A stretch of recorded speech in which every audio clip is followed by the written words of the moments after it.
Hey everyone, it's Jason Dunn here, reporting in for Apple Thoughts. And as you can tell, right in front of me here is a MacBook Air. Now, right off the top, I want to say that I purchased this product myself, and I purchased it somewhat begrudgingly.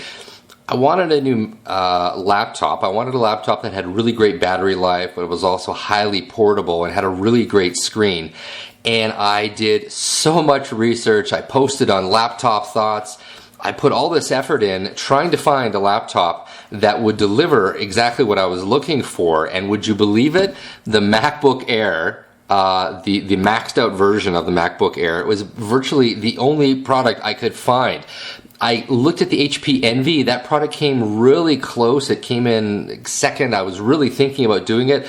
But in Canada, I can't purchase that laptop without the French-English keyboard. And if you've ever watched any of my previous laptop videos, you'll know that I really dislike the French-English keyboard. So, quite begrudgingly, I am now the owner of a MacBook Air. You wouldn't say I'm the proud owner. I'm kind of like, oh, I kind of wish I didn't have to buy another Apple product. But honestly, from a hardware point of view, this product, at least on paper, it delivers exactly what I'm looking for. Before I go any further, I want to give a shout out to Tyler McCombs, the Apple product specialist that sold me this product in Calgary here. I told him I'd mention his name, I kind of think that when I go in there, everyone's so smiling and happy. I feel like a little bit like it's a cult, but everyone there is really nice and they are friendly and they do know their stuff. So I bought the MacBook Air. Now, as I mentioned, I bought the fully pimped out version. So this is the version that has 4 gigs of RAM.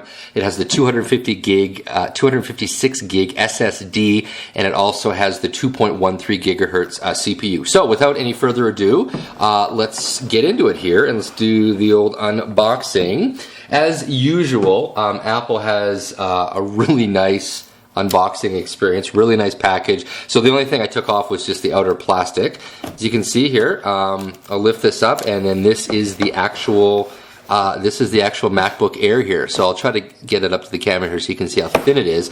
So, as you're no doubt already aware from every other MacBook Air video that's been out there, this is a really thin profile machine. It is 0.3 centimeters at its narrowest part, and it goes up to 1.7 centimeters at the thickest part. It is 32 centimeters this way by 22 centimeters this way, and it weighs in at 2.9 pounds, which is really not too bad at all. So here is the actual MacBook Air. We'll just kind of set that aside for a minute. Obviously, it looks gorgeous. There's a lot of things I don't like about Apple, but I can't fault their hardware design. They have very, very talented people there. So this is the power adapter, obviously, and this is the other part of the power adapter. So it's kind of interesting. What they do is here. Let me just take off the plastic here. This is essentially a portable power adapter, right? So this is what you would take with you when you're traveling. And I believe that this piece actually, so this piece actually pops off, and then I can actually pop on this one, and then this would be what you would use if you were basically gonna plug it into the wall. So it gives you kind of an extra extension. I like that. I got to give Apple props for that. There's been a lot of times I've criticized other laptop OEMs for not taking portability into account, and this is quite portable. This is a nice way to do it, but then you can also leave this at home. So nice job, Apple, on that one. We have some paperwork here. Don't really care about that paperwork. Pretty boring. So we'll just set that aside, and then I think that's basically it. Yeah. So there's really nothing else in here. So not a lot in the box, but really when you're buying a laptop, you don't really need a lot, right? So I'm going to peel off this. So this is just the plastic coating that protects the aluminum unibody design from any sort of damage or scratches. Speaking of damage and scratches, I should mention as well that I did purchase the Apple Care extended warranty. I'm hoping that nothing's going to go wrong with this product, but the truth is that the ability to, if something does go wrong, the ability to take it down to a local store and get it fixed right there or get it replaced, that's powerful stuff, right? When I buy a Dell computer and I have trouble with it, I have to I have to call a 1-800 number. I have to talk to a guy potentially in India. I have to ship it off. It just becomes this huge hassle. And, like I said, there are some things I don't like about Apple, but I really can't fault their customer service in terms of how easy they make it to bring people back. So let's talk about the ports on this thing. And I am still a bit of a Mac noob, so I hope I don't get all this stuff wrong. But this is the MagSafe connector. So this is basically the power connector. And again, I really, really like that. For anyone that has never seen it, it basically just connects. Oh, of course, I have to take the piece of plastic off this little doohickey. It connects the power, but it does so via magnetic connection. So you just kind of get it close, and it just immediately just kind of snaps it in. If someone's walking past you and they jerk it, it just kind of pops out. Again, really, really clever hardware engineering. You got to give it to Apple. They did a good job with that particular part of the product. We have a USB port here. It's USB 2. It's kind of a bummer not to see USB 3, but USB 3 is really rare to find on laptops nowadays. When you find it on a desktop, it's because the motherboard has an additional chip that actually supports it. So USB 2 is pretty standard across all notebooks and netbooks today. You won't really see USB 3 until it's supported via the chipsets from Intel and AMD. We have a a headphone jack here. This is where you plug in your headphones. I'm not sure if it's a dual headphone microphone jack or if it's just, a single one. The Apple, I'm looking at the spec sheet here, Apple says it's just a headphone jack. So it looks like if you want to use a microphone, you'll need to use like a USB microphone. There's actually a microphone here. This is so hard to see. It's really tiny. This is actually a mic, apparently. So that's pretty interesting. You kind of got to wonder why Apple didn't put it up in the lid by the camera, but whatever. So there's nothing on the front. Over on the side here, we have an SD card slot. The 11-inch MacBook Air does not come with the SD card slot, which I think is just ridiculous and unforgivable, but I'm glad that the 13.3 inch, it does come with the SD card reader, because having to carry around a memory card reader is kind of dumb. Although, because I shoot with a digital SLR that uses compact flash cards, I have to do one of those dumb things. I have to carry it around. Anyway, another USB 2.0 port, and then this is the mini display port adapter. So this is what you actually connect a monitor to. It's mini display port. The MacBook Air doesn't come with any kind of adapter, so if you want to connect it to DVI, you can get an adapter. You want to connect it to VGA or dual DVI. I think there might even be an HDMI adapter, but yeah, that's basically what you need to buy an adapter to connect it there. And then on the back, there is basically nothing. There's just kind of a bar, and then on the bottom here, we have these little pads to kind of raise the profile, and yeah, that's basically it. Now, I'm going to point out as well, when I went into the store tonight, I wanted to sort of see the MacBook Air in person again before I made any kind of final decisions, and wouldn't you know it, there was something wrong with their power adapters at the store, and there literally was not a single MacBook Air that had any power. They were all dead, and you couldn't boot up any of them. So I hope that this screen is as beautiful and as lovely as it was when I saw it, about a month ago. So yeah, really kind of hoping so. Now we have a big multi-touch trackpad here. I should point out as well that I'm actually going to be spending virtually all of my time, at least initially, in Windows 7. So I may have bought a Mac, but I'm still not a big fan of OS 10. I'm still trying to learn my way around it, and I'm still trying to figure out exactly how to use it. And a lot of the apps I use are still on Windows 7, and I really, really, really love Windows 7. So I told Tyler, the guy I bought this from, I told him that I was going to be running Windows 7, and he kind of, gave me one of those looks like, oh, what, you don't want to run, OS 10? But here we go. So, big trackpad. The keyboard, I've heard pretty good things about the keyboard. I'm getting used to the Mac style keyboard. The keys have a certain sort of feel to them. One of the things I, of course, really like is the fact that there is a full-sized shift key, and this is a huge pain point in Canada. In Canada, every single HP laptop that is sold comes with the little smaller shift key that's only about half as big, and of course it comes with splattered with French characters all over the keyboard. That totally drives me insane, and I hate it. and I just wish that it was easier to buy sort of standard, plain English keyboards. Apple, when you buy it, you have a choice of either a French keyboard or an English keyboard. I appreciate the fact that they let me sort of decide exactly what I want. Now, let me go over a couple of the specs here for this particular unit. I've already told you about the physical size of the unit. The 13.3 inch version comes with either 1.86 gigahertz Core 2 Duo, or it comes with a 2.13 gigahertz Core 2 Duo. So I opted for the faster of the CPU. I so wish that this thing came with like a Core i3 or hell, a Core i5, but there are some trade-offs. In order to use a laptop that is this thin and this light, Apple obviously had to go with a lower power chip, something that had a really small footprint in terms of power consumption. So yeah, that's kind of the way it goes. Now this version does have 256 gigs of flash storage. I have another laptop, my Dell Vostro V13. It has 100. And I think it's 128 gig SSD, and it's a pretty good SSD, but it's not quite as fast as some other ones, and I'm hoping that this SSD will benchmark really nicely. And the fact that it's 256 gigs mean I can load it up with all my pictures and videos, and I don't need to worry about that.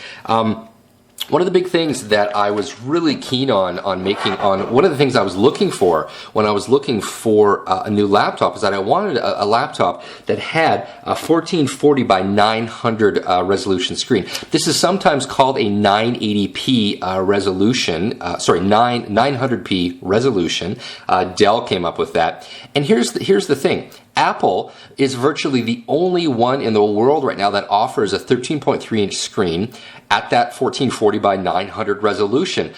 Dell used to have a laptop that had it. I cannot find it anymore. It's like this resolution doesn't exist. And I refuse to buy a laptop with a 13.3 inch screen that has like 720p resolution, 1280 by 720. That is stupidly low res. And again, kind of begrudgingly, that's the resolution I want. I want a nice high res screen, and Apple is really the only one doing it. And frankly, it kind of pisses me off. I don't know what the hell is wrong with Dell and HP and Acer and Asus and all these companies, man. They are just dropping the ball. Anyway, so yeah, the screen resolution, really important to me.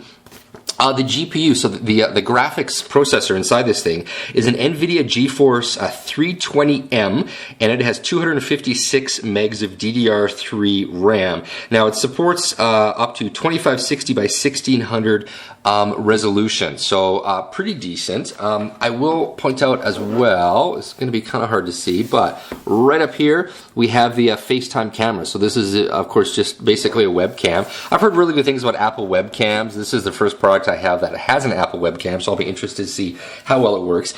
It has stereo speakers. It has an omnidirectional microphone, and again, that microphone is down here on the side.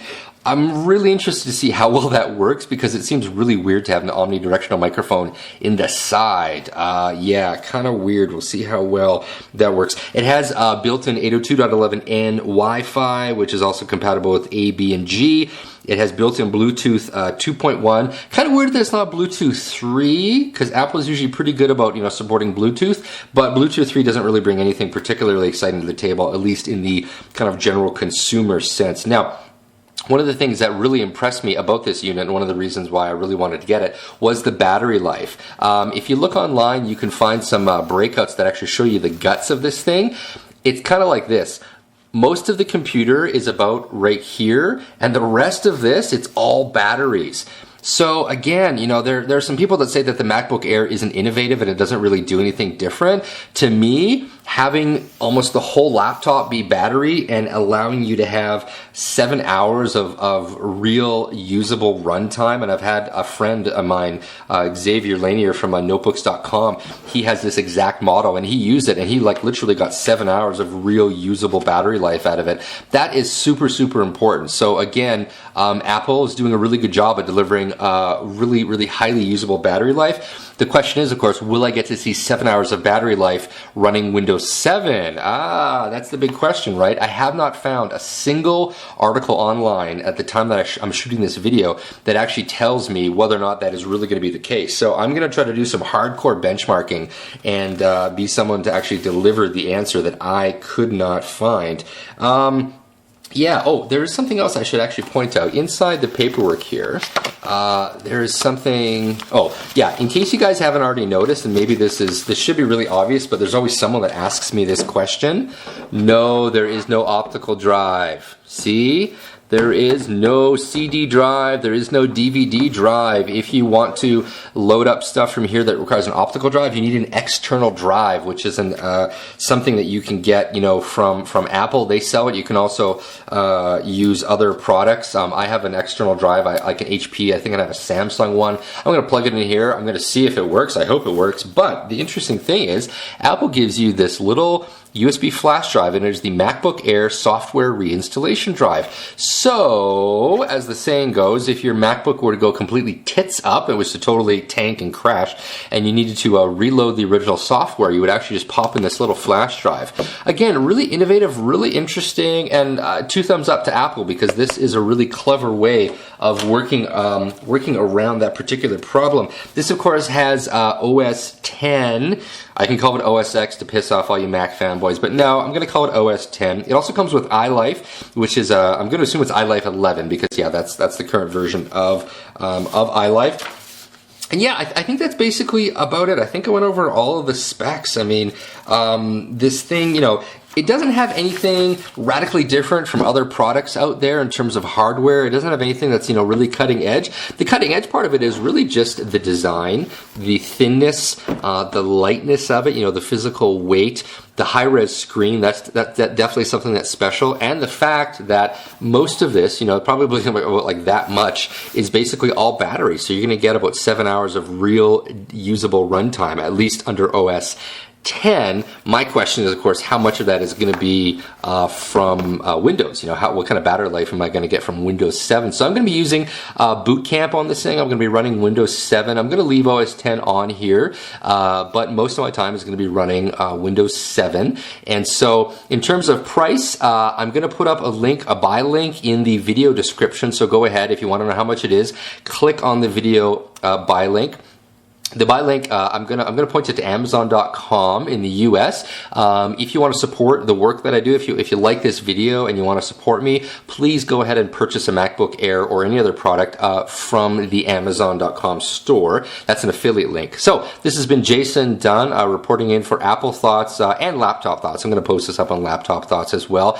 If you have any questions about this MacBook Air, please feel free to let me know. Again, I did purchase this. This is not a PR loaner unit. Although it is worth pointing out that I was very explicit with my friend Tyler at the MacBook store that if this thing kind of didn't deliver everything I needed it to deliver, I was going to be returning it. So I really hope that it does deliver. Again, Apple creates really beautiful hardware. You know, say what you will about Apple, their controlling fascist nature, but you got to admit that this is really, really beautiful hardware, and so I am looking forward to using this product, loading it up, benchmarking it, and see how it performs. So, rate the video, post a comment if you haven't, subscribe to our channel. Thanks for watching. Have a good day.